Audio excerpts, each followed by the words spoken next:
बृहत नेपालको अभियानमा मगर योद्धाहरूको योगदान अतुलनीय रहेको छ। स्वयं पृथ्वी नारायण शाहले आफूलाई मगरातको राजा हुँ भनेका थिए।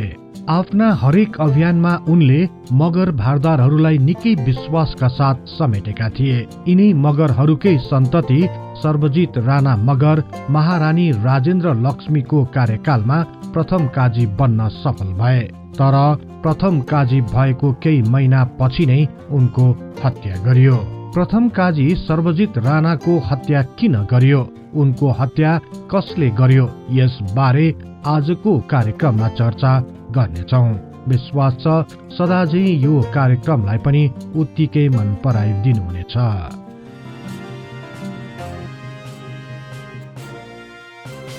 विक्रम सम्वत 1834 सालमा प्रताप सिंह शाहको अचानक देहान्त भयो। यसपछि 2.5 वर्षका युवराज रणबहादुर शाह राजा भए। राजा रणबहादुर शाह नाबालक नै रहेकाले नायबीको रूपमा महारानी राजेन्द्र लक्ष्मीले शासनभार सम्हालिन्। उनले शासनभार सम्हाल्ने बित्तिकै बेतियामा निर्वासित जीवन बिताइरहेका आफ्ना देवर बहादुर शाहलाई राजधानी काठमाडौँ झिकाउने निर्णय लिइन्। यस लगत्तै उनले बहादुर शाहलाई एक लालमोहर पत्र सहित नेपाल आउन आह्वान गरिन्। पत्र प्राप्त गर्ने बित्तिकै बहादुर शाह राजधानी काठमाडौँ फर्किए। उनलाई आफ्नो भाउजू अर्थात महारानी राजेन्द्र लक्ष्मीले खुल्ला हृदयले स्वागत गरिन्।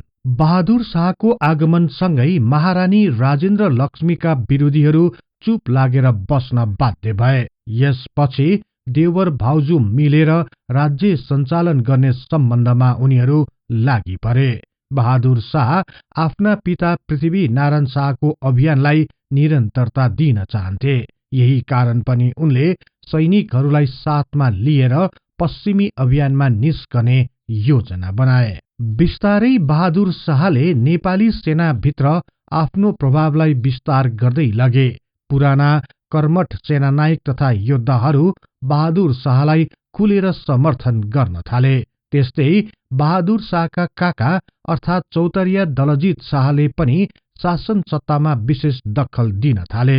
यसरी देवर बहादुर शाह र काका ससुरा दलजीत शाहको बढ्दै गइरहेको प्रभावबाट महारानी राजेन्द्र लक्ष्मी निकै चिन्तित बनिन्। यसपछि उनले पनि आफ्नो प्रभावलाई सशक्त ढंगले बलियो बनाउँदै लगिन्। महारानी राजेन्द्र लक्ष्मीले महिलाहरूको घोड चढी सैनिक नै तयार पारिन्। उनी स्वयं पनि घोडामा चढी लामो तरवार लिई महिला सैनिकहरू सहित राजधानी परिक्रमा गर्न थालिन्। दरबार भित्र र बाहिर उनी विरुद्ध जे जस्तो लान्छना लगाइए तापनि उनी निडर भई राज्य व्यवस्थालाई आफ्नो नियन्त्रणमा लिने प्रयास गरिरहिन्। यसै समय थाका महारानी राजेन्द्र लक्ष्मी र बहादुर शाहबीच मनमुटाव सुरु भयो। महारानी राजेन्द्र लक्ष्मीलाई बहादुर शाहले आफ्नो योजनाबारे सम्झाउने अनेक प्रयास गरे। तर महारानी तथा भाउजू राजेन्द्र लक्ष्मी बहादुर शाहसँग सहमत हुन सकिनन्। महारानी राजेन्द्र लक्ष्मी आफ्नै प्रकारले चल्न थालेपछि बहादुर शाहसँगको सम्बन्ध बिग्रदै गयो। बिस्तारै संयुक्त शासनको अवधारणामा संकट उत्पन्न भयो। उनीहरू बीचको विवादले दरबारमा दुई गुटहरू बन्न गए।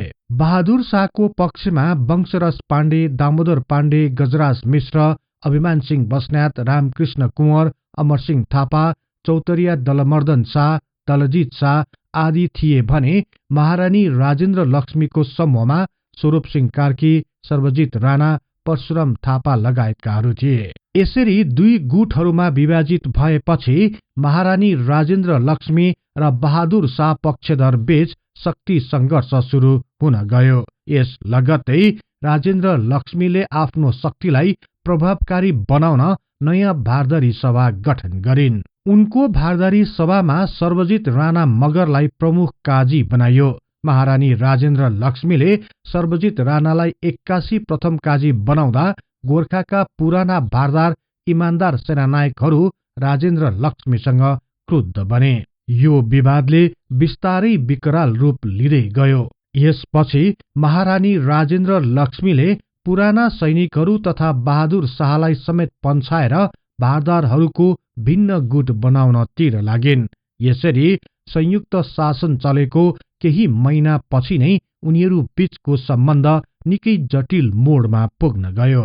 यसपछि महारानी राजेन्द्र लक्ष्मीले तत्कालीन समस्यालाई आफ्नो नियन्त्रणमा लिँदै प्रथम काजी सर्वजित राणाको सहयोगमा बहादुर शाहलाई कैद गरिन्। तर यसको केही समय पछि नै गुरु गजराज मिश्रको पहलमा बहादुर शाहलाई कैद मुक्त गरियो। कैद मुक्त भएपछि पनि बहादुर शाह र महारानी राजेन्द्र लक्ष्मी बीच चलिरहेको द्वन्द्व भने साम्य हुन सकेन। सो घटना भएको केही महिना पछि नै बहादुर शाहले राजेन्द्र लक्ष्मीलाई राष्ट्रको सम्पत्ति विलासितामा खर्च गरेको र सर्वजित राणासँग अनुचित सम्बन्ध रहेको आरोप लगाई उनलाई नजरबन्दमा राखे। महारानीसँग अनुचित सम्बन्धको आरोप लागेका काजी सर्वजित राणालाई हनुमान ढोका दरबार भित्र नै हत्या गरियो। अन्य केहीलाई कैद गरियो भने केहीलाई देश निकाला गरियो। यसपछि बहादुर शाहले नेपालको सर्वेसर्वा भई शासन गर्न थाले।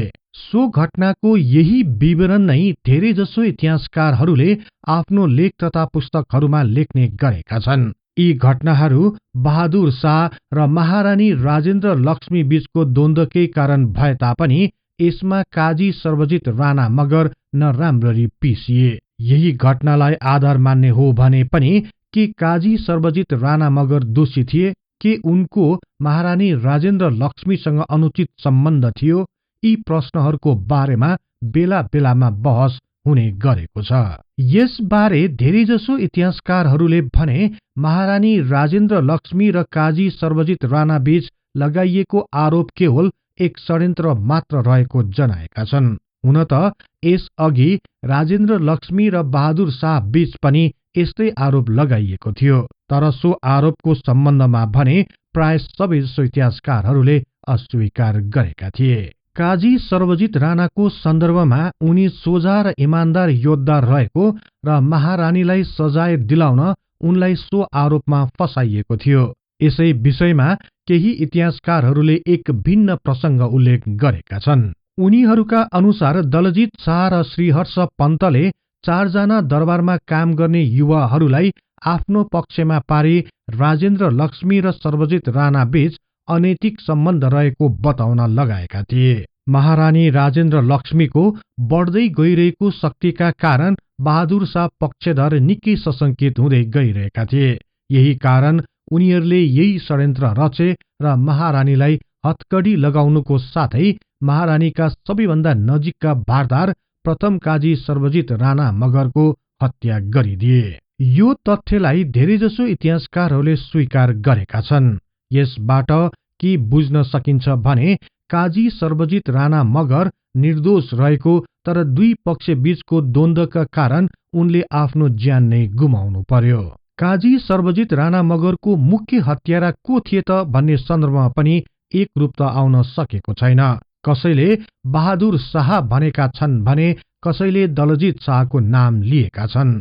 कतिपय इतिहासकारहरूले सर्वजित राणाको हत्याको आदेश बहादुर शाहले नै दिएको र उनले आफ्ना पिता पृथ्वी नारायण शाहको कुनै पनि भारदारलाई नमार्नु भन्ने दिव्य उपदेशको विपरीत कार्य गरेको भनी आरोप लगाएका छन्।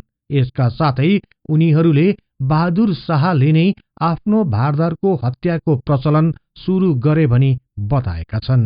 यही प्रसंगलाई व्याख्या गर्दै केही अन्य लेखक तथा इतिहासकारहरूले भने सर्वजित राणाको हत्यामा बहादुर शाहकै हात रहेको जनाएका छन्। उनीहरूका अनुसार दरबार भित्र काजी सर्वजित राणा र महारानी राजेन्द्र लक्ष्मी बीच अनुचित सम्बन्ध रहेको हल्ला भित्रभित्रै चल्न थाल्यो। शासन सत्ताको अधिकार पुनः प्राप्त गर्ने दाउ पर्खेर बसेका बहादुर शाहले सो हल्लालाई अवसरमा बदल्ने योजना बनाए। त्यसपछि उनले आफ्ना काका दलजित शाह र काजी श्रीहर्ष पन्तको सहयोग लिएर आफ्नो भाउजू तथा महारानी राजेन्द्र लक्ष्मीलाई अनुचित सम्बन्धको आरोप लगाई 8 पहरियाद्वारा दरबार घेरेर राति नै राजेन्द्र लक्ष्मीलाई समाएर नील ठोकी बन्दी बनाए र सर्वजित राणालाई कुमारी घरको छिडी कोठामा लगेर हत्या गरियो। तर यसबारे केही इतिहासकारहरूले अर्कै प्रकारले व्याख्या गरेका छन्। उनीहरूका अनुसार बन्दीमा रहेका बहादुर शाहलाई गजराज मिश्रको सहयोगमा फुकुवा गरेको भए तापनि महारानी राजेन्द्र लक्ष्मीले उनलाई राज्य सत्तामा भूमिका विहीन बनाएका थिइन्। यसरी अधिकारबाट वञ्चित भएपछि उनी गोर्खामा गई बस्न थाले। यही समयताका महारानी राजेन्द्र लक्ष्मीको बढ्दो शक्तिका कारण उनका काका ससुरा दलजीत शाह निकै रुष्ट बनिरहेका थिए। उनले राजेन्द्र लक्ष्मीको अधिकारलाई सीमित पार्न एक षड्यन्त्र रचे। दलजीत शाहले काजी श्रीहर्ष पन्तको सहयोगमा एक चाल चले। दरबारभित्र काम गर्ने 4 जना युवाहरूलाई महारानी राजेन्द्र लक्ष्मी विरुद्ध उचाल्दै काजी सर्वजित राणासँग सम्बन्ध रहेको हल्ला पिट्न लगाए। यही आरोपमा दलजीत शाहले महारानी राजेन्द्र लक्ष्मीलाई विक्रम सम्वत 1835 साल भदौ 19 गते राति दरबारभित्र नै नेल लगाई बन्दी बनाए। त्यसपछि प्रथम काजी सर्वजित राणा लगायत रानीका पक्षधरहरूलाई पक्राउ गरियो। यसको 2 दिनपछि अर्थात् विक्रम सम्वत 1835 साल भदौ 21 गते राति हनुमान ढोका दरबारभित्र नै काजी सर्वजित राणाको हत्या गरियो। सर्वजित राणाको हत्यापछि बहादुर शाह राजधानी आए र राजा रणबहादुर शाहको लालमोहरद्वारा शासनको सत्ता सम्हाल्न थाले। यसरी सो घटना र सर्वजित राणाको हत्याराको सन्दर्भमा 2 प्रकारले व्याख्या गरिएको पाइएको छ। हत्याराको बारेमा अझै अन्यल नै रहेको भए तापनि काजी सर्वजित राणा मगरको बिना कारण हत्या गरिएको सन्दर्भमा भने धेरैजसो इतिहासकारहरू एकमत रहेका छन्। नेपाल एकीकरणको अभियानमा मुख्य भूमिका खेलेका राणा मगर परिवारका सदस्य रहेको सर्वजित राणा पृथ्वीनारायण शाहको पालामा पनि एक सशक्त भारदारको रूपमा परिचित थिए। उनको बारेमा खासै अभिलेखहरू प्राप्त नभए तापनि राजा प्रताप सिंह शाहको पालामा उनी राजाका विश्वस्त कारिन्दा थिए। प्रताप सिंह शाहको मृत्युपछि महारानी राजेन्द्र लक्ष्मीले उनलाई प्रथम काजी नै बनाइदिइन्। तर महारानी राजेन्द्र लक्ष्मी र बहादुर शाह पक्षधर बीचको विवादमा उनी नराम्ररी मुछिन पुगे। अन्ततः उनले ज्यान नै गुमाउनु पर्यो। पृथ्वीनारायण शाहको मृत्युपछि नेपाल दरबारभित्रको आपसी द्वन्द्वमा परि काटिने गोर्खाली सैनिक भारदारहरू मध्ये सर्वजित राणा पहिलो बने। यसपछि सैनिक तथा भारदारहरूलाई सामान्य विवादमा नै काटिने तथा मृत्युदण्डको सजाय दिने क्रम बढ्दै गयो। यहाँहरूलाई यो कार्यक्रम कस्तो लाग्यो कृपया कमेन्ट बक्समा लेखिदिनुहोला। यस्तै तथ्य इतिहासको लागि हिस्ट्री इन नेपाली च्यानललाई सदैव सम्झनुहोस्। इतिहासको कुनै पनि कालखण्ड बारे तपाईले सुन्न र बुझ्न चाहना राख्नु भएको छ भने तल रहेको कमेन्ट बक्समा उल्लेख गर्नुहोस्। हामी सो बारे प्राथमिकताका साथ कार्यक्रम बनाउनेछौँ। जाँदा जाँदै यस च्यानललाई लाइक, शेयर र सब्स्क्राइब गर्दै बेल आइकनमा क्लिक गरी हाम्रो यो तथ्य इतिहासको ज्ञान प्रसार गर्ने लक्ष्यलाई नियमित साथ दिन अनुरोध गर्दछौँ। अन्तमा अर्को नयाँ र रोचक कार्यक्रम लिएर आउने बाचा गर्दै अहिलेलाई म बिदा हुन चाहन्छु। हवस् त, नमस्कार।